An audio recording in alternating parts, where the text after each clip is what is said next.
Всем доброй ночи. Сегодня я научу вас тому, как призвать на помощь в трудную минуту и получить защиту одного из древних могущественных защитников языческой Армении.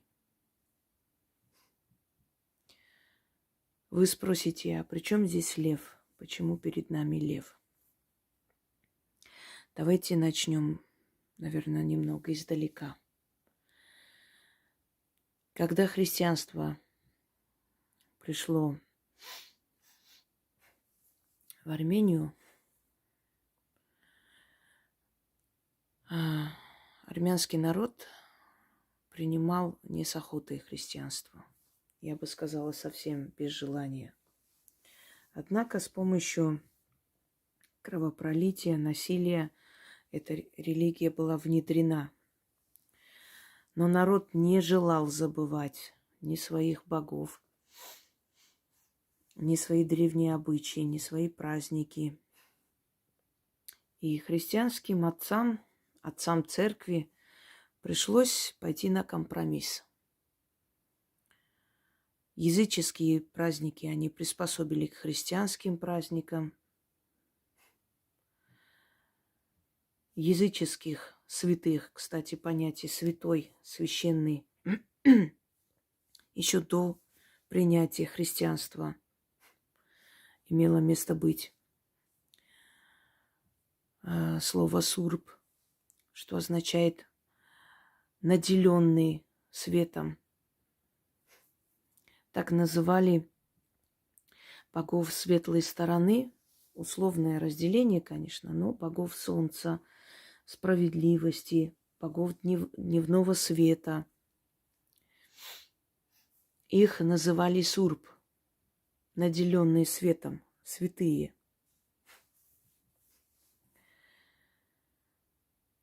И был один из древних божеств, покровителей народа армянского, и в основном покровитель воинов. И он был сыном, и является сыном Михра, бога солнца и справедливости, одного из верховных божеств. Персы его называют Митра.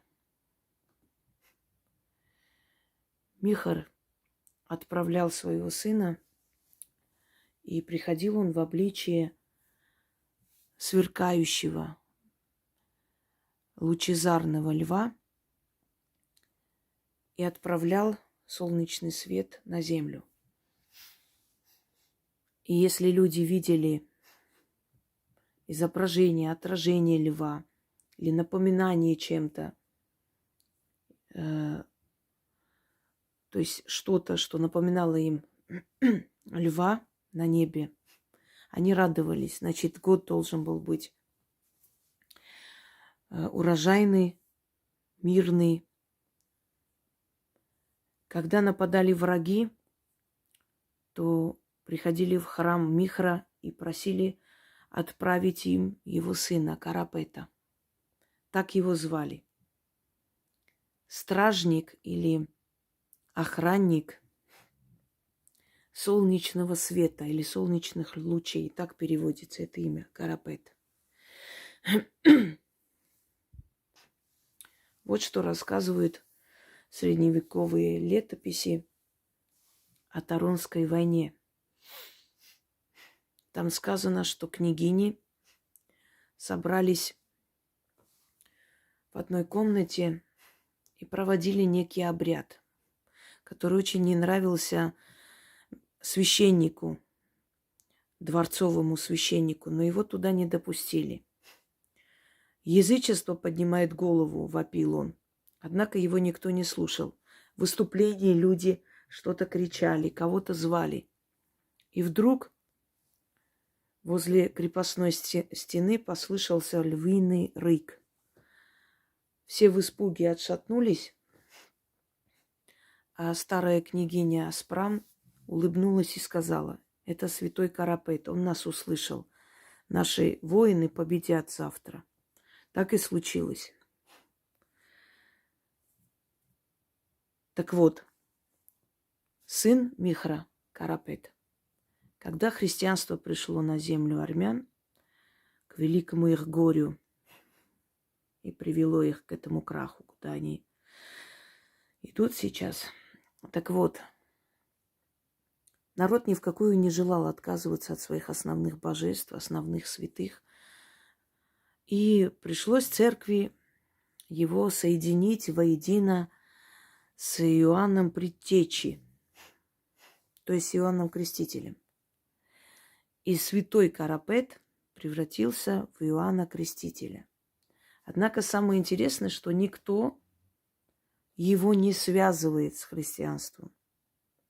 Никто не рассказывает детям в преданиях об обезглавленном Иоанном, про обезглавленного Иоанна Предтечи. Святой Карапет совершенно другой персонаж, и таким и остался. Невзирая на все старания святых отцов, и невзирая на то, что они соединили воедино Карапета и Иоанна Предтечи, извиняюсь, и он возведен в ранг святых, то есть он есть существующий христианский святой Карапет. Однако никто не говорит о том, что Карапет был обезглавлен, что он пришел раньше Христа, что он был родственник Христа и прочее, согласно библейскому преданию.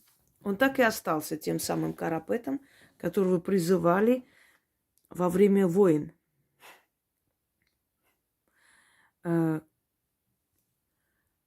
Есть другое летописание. Таронская война. И там сказано о том, что когда враг наступал и силы армян были на исходе, тогда они громко начали призывать Карапета. И проявился на небе некое создание, подобие Богу, громовержцу, с длинными светлыми волосами и с пурпурной короной. И нечто сверкнуло в небе, словно небо отрезало пополам. И после этого враг отшатнулся. Какой-то страх поселился в их сердцах. И в Таронской войне армяне победили. Много таких случаев и много таких летописаний. Самое интересное, что летописи-то составляли монахи. И если бы действительно рассказы очевидцев их не впечатлили, навряд ли бы они внесли вообще в летописание о языческом божестве. И невзирая на то, что, еще раз говорю, что он возведен в ранг христианских святых, но все же по описаниям монахов предстает перед нами языческое божество. Совершенно не христианский святой, покорный и бедный, и несчастный. Называли Карапета султаном Муша. И в народных песнях часто звучит: «Султан Муша, святой Карапет, пусть будет вашим покровителем» или «пусть будет вашим спасителем». Это было направлено воинам, им как бы посвященных песнях. Его называли султаном Муша, потому что считали, что его храмы когда-то древнеязыческие находились в городе Муш, который сейчас в Западной Армении, то есть оставлено там. И в этих храмах больше всего просьб было отправлено ему, то есть приходили на поклонение к святому Карапету именно в Муше. И его поэтому считали султаном Муша. Кроме всего, в городе Муш был целый комплекс, огромный храм именно христианских времен построенный, названный в честь этого святого. Там были богадельни, там были больницы для бедных, там были школы, университеты позже, храмовый комплекс в Муше. После 15-го года, после геноцида армян, все эти храмовые комплексы, эти огромные здания, эти все исторические свидетельства о присутствии армян на их земле исторической были уничтожены. А храм Муша был разобран. Храм святого Карапета – это целый городок был такой, средний город. Он был разобран, и ближайшие деревни курдов построены этим камнем из храма святого Карапета. Да. Вот такая грустная история, которую я вам поведала. Но она не настолько грустная, потому что святой Карапет, когда его призывали, он всегда приходил на помощь. И я сегодня вам хочу подарить вот эту защиту воина света, сына Михра. Вы можете призвать его, когда вам нужна защита и помощь в трудной ситуации, при опасности. Его призывали еще, когда люди шли на единоборство, когда им нужна была победа, скажем так, в каких-то музыкальных или каких-то соревнованиях искусств. Он одаривал людей этой силой и одаривал людей, то есть возможностью преодолеть трудности. Но чаще всего его призывали, когда была какая-то беда. Или человек чего-то боялся, или его преследовали. Я составила этот заговор таким образом, чтобы защита святого Карапета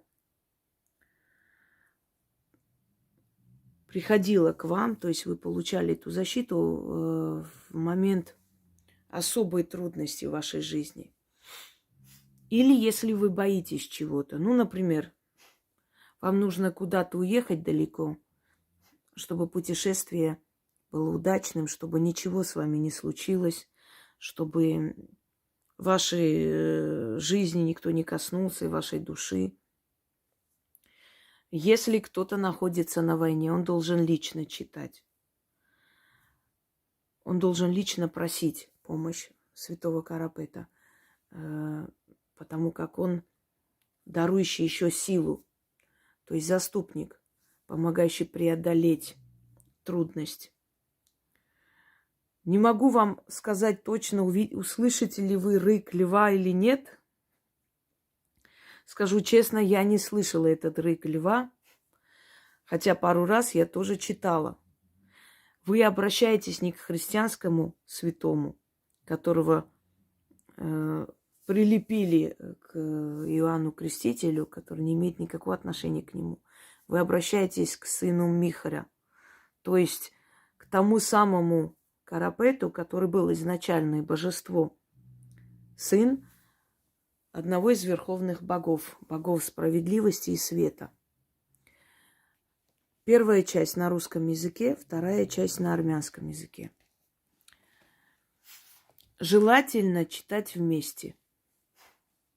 Но если у вас прям такая беда, что вы не можете подождать, пока будет текст, можете читать, то есть вот первую часть на русском языке.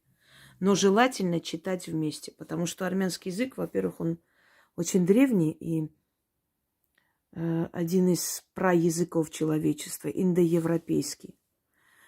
В этом языке остались и растворились языки ушедших народов или народов, потерявших свою родину.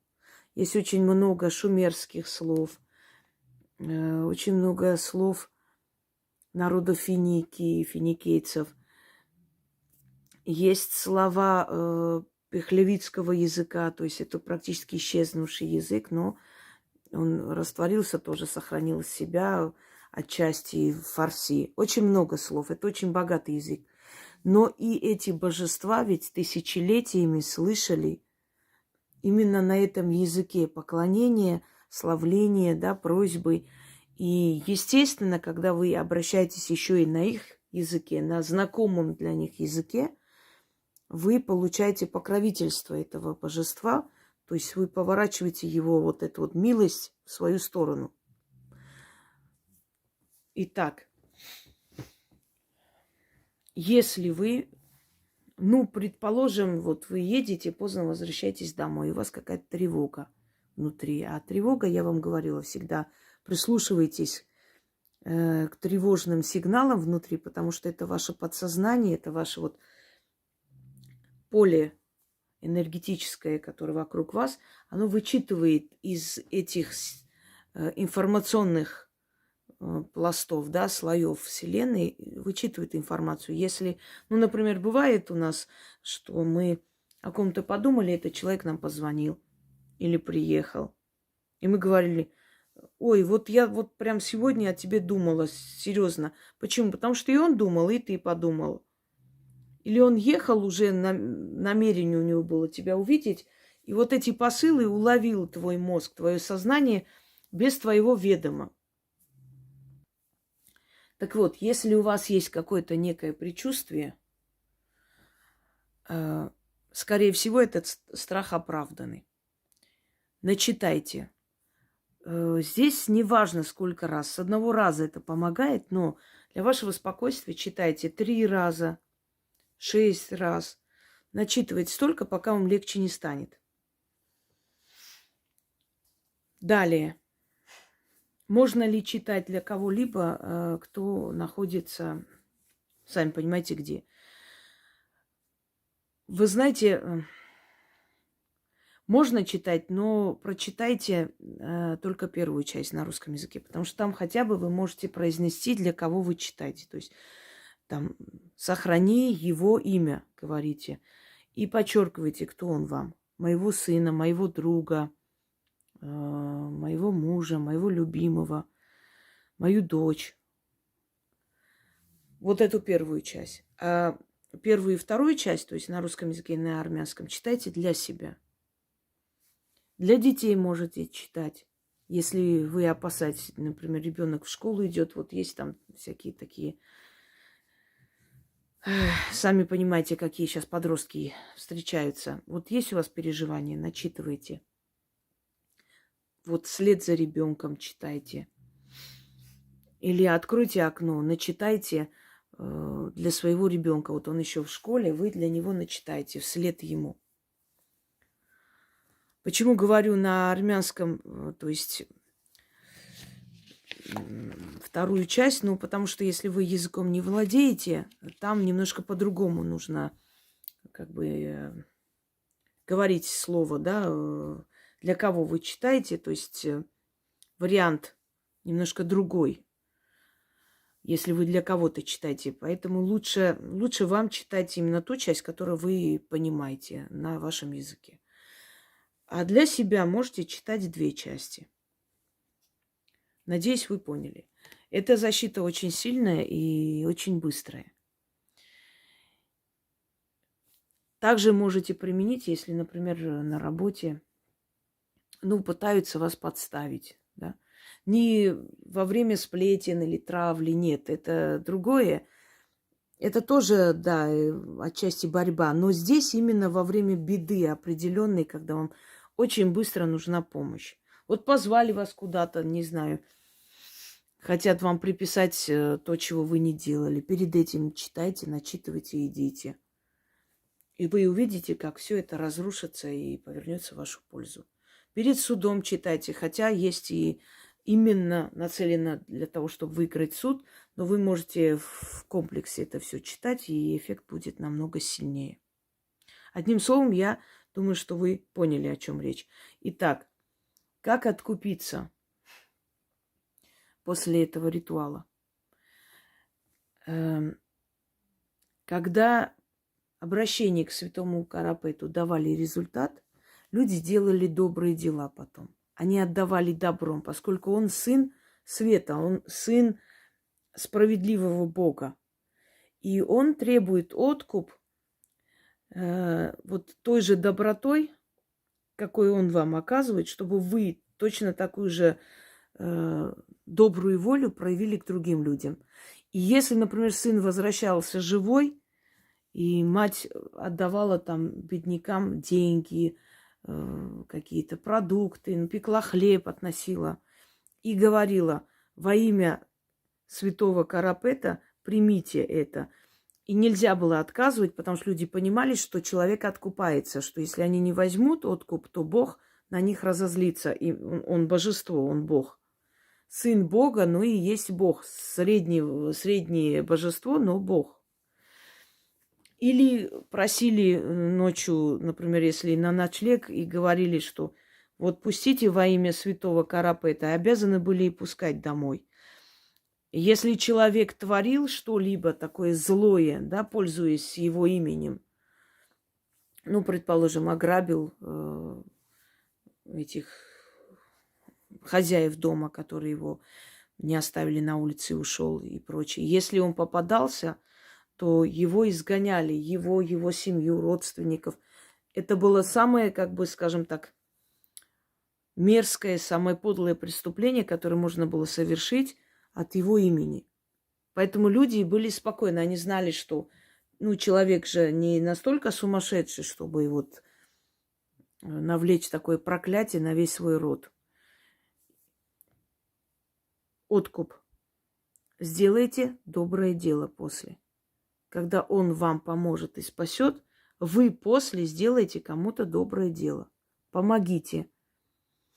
Уже было. Если уж прям вообще не знаете, что делать, может, у вас в подъезде живут люди, там, скажем, пенсионеры, инвалиды. Вот напишите в конверте, положите, что эти деньги используйте как хотите. Мой вам подарок. Не бойтесь, все хорошо, никто их обратно не потребует. И киньте вот почтовый ящик, в конце концов. Итак, заговор следующий. О сын великого Михра, лучезарный воин, хранитель священного света, святой Карапет,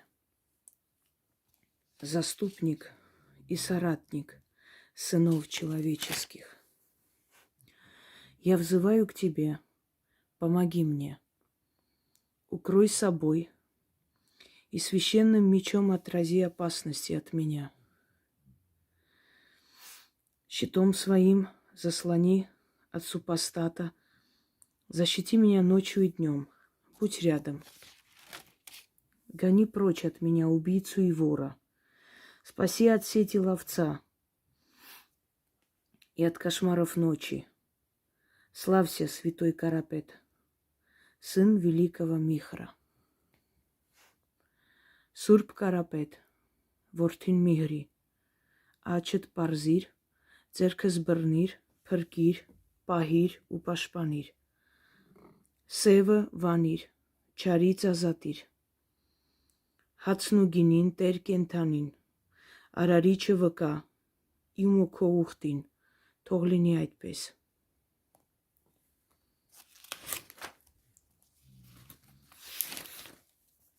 О сын великого Михра, лучезарный воин, хранитель священного света, святой Карапет, заступник и соратник сынов человеческих. Я взываю к тебе, помоги мне, укрой собой и священным мечом отрази опасности на моем пути. Щитом своим заслони от супостата. Защити меня ночью и днем, будь рядом. Гони прочь от меня убийцу и вора, спаси от сети ловца и от кошмаров ночи. Славься, святой Карапет, сын великого Михра.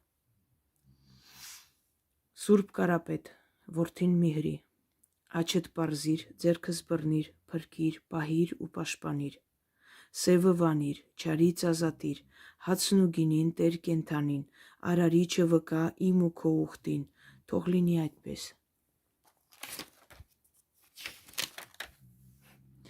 О сын великого Михра, лучезарный воин, хранитель священного света, святой Карапет, заступник и соратник сынов человеческих. Я взываю к тебе, помоги мне, укрой собой и священным мечом отрази опасности от меня. Щитом своим заслони от супостата, защити меня ночью и днем, будь рядом. Гони прочь от меня убийцу и вора, спаси от сети ловца и от кошмаров ночи. Славься, святой Карапет, сын великого Михра, Сурб Карапет, Вуртин Михри, Ачет Парзир, Ձերքս բռնիր, փրկիր, պահիր ու պաշտպանիր, սևը վանիր, չարից ազատիր, հացն ու գինին, տեր կենթանին, արարիչը վկա, իմ ու քո ուխտին, թող լինի այդպես. Начитайте, попросите у него помощи, он обязательно придет к вам на помощь, к вам и к вашим близким. И не забывайте, что не просто так во имя Карапета потом делали добрые дела. Откупались добрыми делами, поскольку он сын Бога справедливости, а значит и доброты. Где справедливость, там доброта. Где доброта, там справедливость. Желаю вам удачи. Да, и да хранит вас святой Карапет, когда вы будете взывать к нему.